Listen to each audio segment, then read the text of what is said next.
Assalamualaikum warahmatullahi wabarakatuh. Saudara, Allah Subhanahu wa taala berfirman dalam Al-Qur'an surat An-Nisa ayat 43 yang berbunyi, A'udzu billahi minasy syaithanir rajim. Wa in kuntum marda aw ala safarin aw jaa ahadum minkum minal ghaiti aw lamastumun nisaa falam tajidu ma'an fatayammamu sa'idan tayyiba famsahu biwujuhikum wa aydikum innallaha kana afuwan ghafura. Dan jika kamu sakit atau sedang dalam musafir atau bepergian atau kembali dari tempat buang air atau kamu telah menyentuh perempuan kemudian kamu tidak mendapatkan air, maka bertayamumlah kamu dengan tanah yang baik atau suci. Sapulah mukamu dan tanganmu, sesungguhnya Allah Maha Pemaaf lagi Maha Pengampun. Itulah dasar bertayamum. Bagaimana cara kita bertayamum? Pertama, mengucapkan basmalah disertai dengan niat yang ikhlas karena Allah. Kedua, meletakkan kedua telapak tangan pada debu.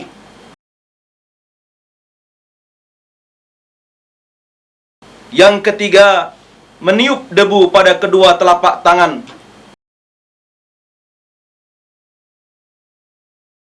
Keempat, mengusap wajah.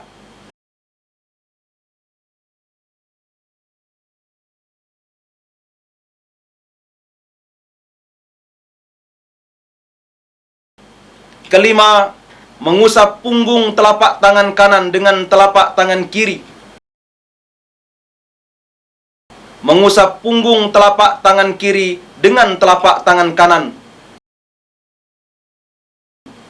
Berikut ini akan diperagakan cara bertayamum bagi orang sakit. Mari kita perhatikan.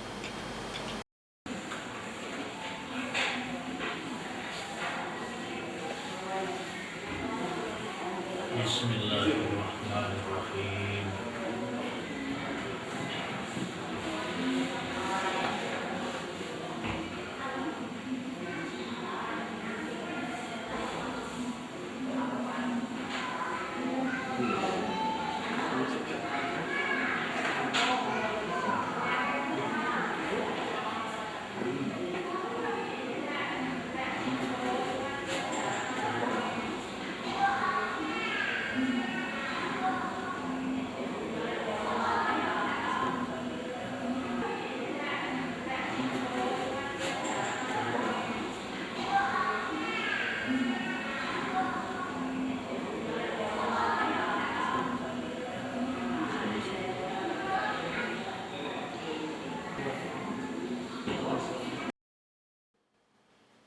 Saudara, demikianlah peragaan bertayamum bagi orang sakit.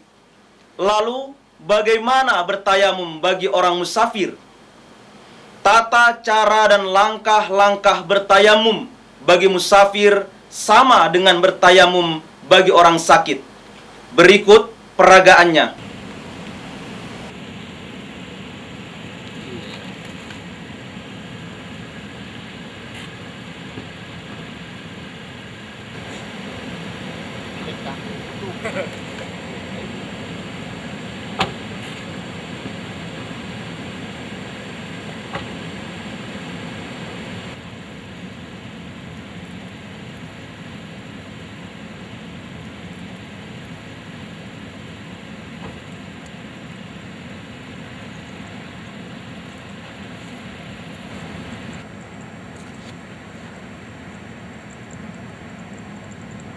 Bismillahirrahmanirrahim.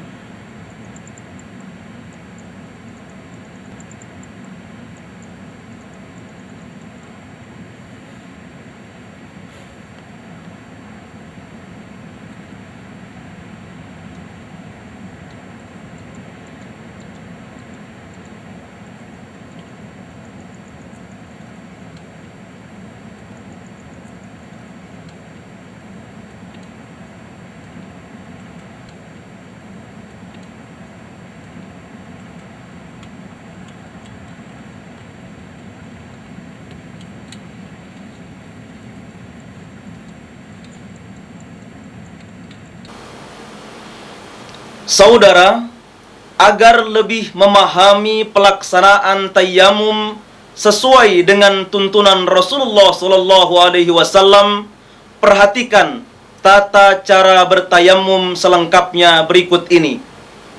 Rasulullah sallallahu alaihi wasallam pernah bersabda, "Innama kana yakfika hakadha." Fadaraba an-nabiy sallallahu alaihi wasallam bikaffaihi al-ardha wa nafakha fihima thumma masaha bihima wajahahu wa kaffaihi. Rawahul Bukhari. Sesungguhnya mencukupi bagimu begini. Lalu beliau meletakkan kedua telapak tangannya di tanah dan meniupnya. Kemudian mengusap muka dan kedua telapak tangannya. Hadis riwayat Al-Bukhari. Sama halnya berwudu. Bertayammum dimulai dengan membaca basmalah.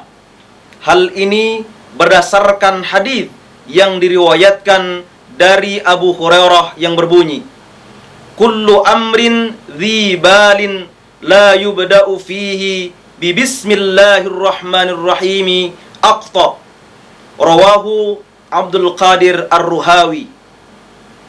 Segala perkara yang berguna yang tidak dimulai dengan bismillahirrahmanirrahim itu tidak berguna. Hadis riwayat Abdul Qadir Ar-Ruhawi. Perhatikan peragaan berikut ini.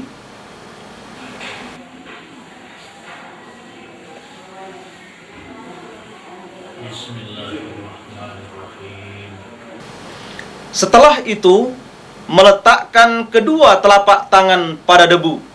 Orang yang sakit dapat meletakkan kedua telapak tangannya pada dinding.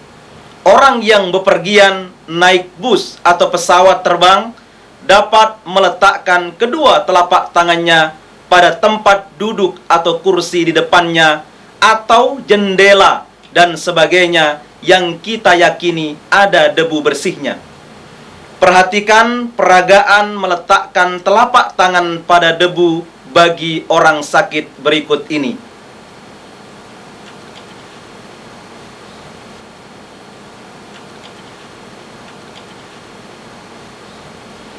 Langkah selanjutnya adalah meniup debu pada kedua telapak tangan. Mari kita perhatikan peragaan berikut ini.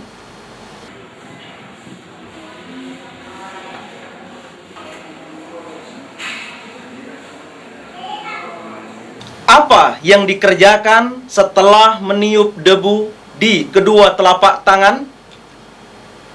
Langkah selanjutnya adalah mengusap wajah. Marilah kita perhatikan peragaan berikut ini.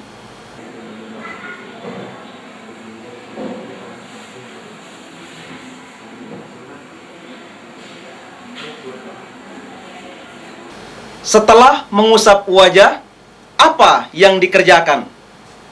Mengusap punggung telapak tangan kanan dengan telapak tangan kiri. Mengusap punggung telapak tangan kiri dengan telapak tangan kanan.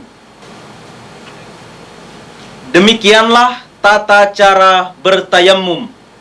Saudara, selain berwudu dan bertayammum, dalam hal taharah, mandi wajib juga harus kita lakukan sesuai dengan tuntunan Rasulullah sallallahu alaihi wasallam. Nah, apa dasar hukumnya dan bagaimana tata caranya? Dasar hukum mandi wajib adalah firman Allah dalam Al-Qur'an surat Al-Maidah ayat 6 yang berbunyi, "A'udzu billahi minasyaitonir rajim. Wa in kuntum junuban fattahharu." Dan jika kamu junub, maka mandilah.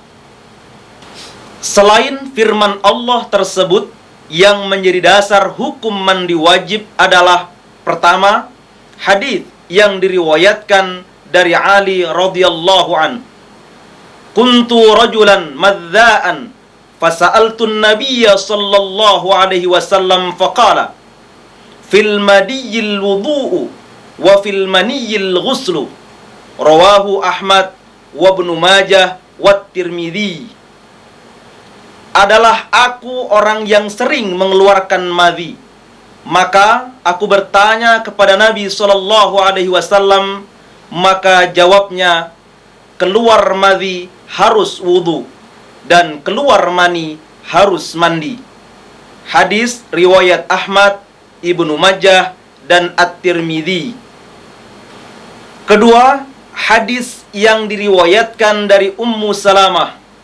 Ya Rasulullah, innallaha la yastahyi minal haqqi fahal 'alal mar'atil ghuslu idza ihtalamat. Qala na'am idza ra'atil ma'. Rawahul Bukhari wa Muslim. Hai Rasulullah sallallahu alaihi wasallam, sungguh Allah tidak malu dari barang hak. Adakah wajib mandi bagi wanita kalau mimpi? Beliau sallallahu alaihi wasallam menjawab, ya, kalau melihat air. Hadis riwayat Al-Bukhari dan Muslim. Ketiga, hadis yang diriwayatkan dari Abu Hurairah. Idza jalasa baina syu'abihal arba' thumma jahada faqad wajaba alaihi al-ghuslu. Rawahul Bukhari wa Muslim wa ghairuhuma. Apabila seorang bersetubuh, maka wajiblah mandi. Hadis riwayat Al-Bukhari, Muslim dan lain-lainnya. Keempat, hadis yang diriwayatkan dari Aisyah. Inna Fatimah binta Hubaishin kanat tustuhadha wa fas'alatin nabiyya sallallahu alaihi wasallam faqala dhalika 'irqun wa laysat bil haydati wa idza adbarat faghtasili fasalli. Rawahul Bukhari. Bahwa Fatimah binti Abu Hubaish berair merah atau istihadah, lalu menanyakan kepada Nabi sallallahu alaihi wasallam, maka beliau bersabda, itulah darah penyakit, bukan haid. Kalau kamu berhaid, tinggalkanlah salat, dan kalau kamu sudah selesai, mandilah, lalu salatlah. Hadis riwayat Al-Bukhari. Berdasarkan firman Allah dan hadis tersebut, orang yang wajib mandi adalah orang yang pertama, melakukan hubungan suami istri. Yang kedua, mengeluarkan mani karena bermimpi. Dan ketiga, setelah mengalami haid atau nifas. Nah, bagaimana tata cara mandi wajib? Sesuai dengan hadis yang diriwayatkan dari Aisyah. Kana idza ightasala minal janabati yabda'u fayaghsilu yadayhi thumma yafrighu biyaminihi ala shimalihi fayaghsilu farjahu thumma yatawadda'u wudu'ahu lis-salati thumma ya'khudhu al-ma'a wa yudkhilu asabi'ahu fi usuli asy-sya'ri hatta idza ra'a an qad istabra'a hafana ala ra'sihi thalatha hafanatin thumma afadha ala sa'iri jasadihi thumma ghasala rijlaihi. Rawahu Muslim. Bahwa Nabi sallallahu alaihi wasallam itu kalau mandi karena junub, beliau mulai membasuh kedua tangannya, kemudian menuangkan dengan tangan kanannya pada tangan kirinya, lalu mencuci kemaluannya, lalu berwudu sebagaimana wudu untuk salat.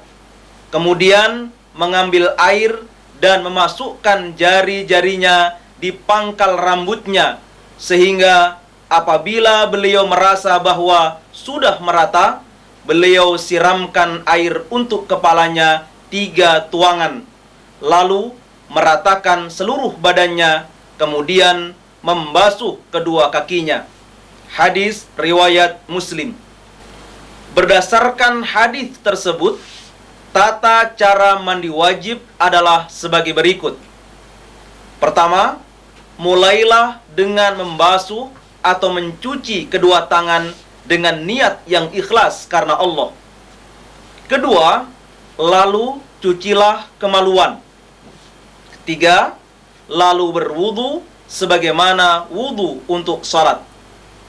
Yang keempat, kemudian ambillah air dan masukkanlah jari-jari tanganmu pada pangkal rambut dengan disertai wangi-wangian sampai merata. Bagi perempuan, hal itu dikerjakan sesudah rambut dalam keadaan terlepas. Kelima, mulailah dengan menyiram air pada bagian sisi kanan kepala 3 kali. Kemudian pada sisi kiri demikian pula. Setelah itu, siramlah seluruh tubuh dan digosok. Keenam, kemudian basuhlah kedua kakimu dengan mendahulukan yang kanan atas yang kiri. Jangan lupa, kita tidak boleh berlebih-lebihan dalam menggunakan air. Mari kita senantiasa ittiba pada Rasulullah sallallahu alaihi wasallam. Assalamualaikum warahmatullahi wabarakatuh.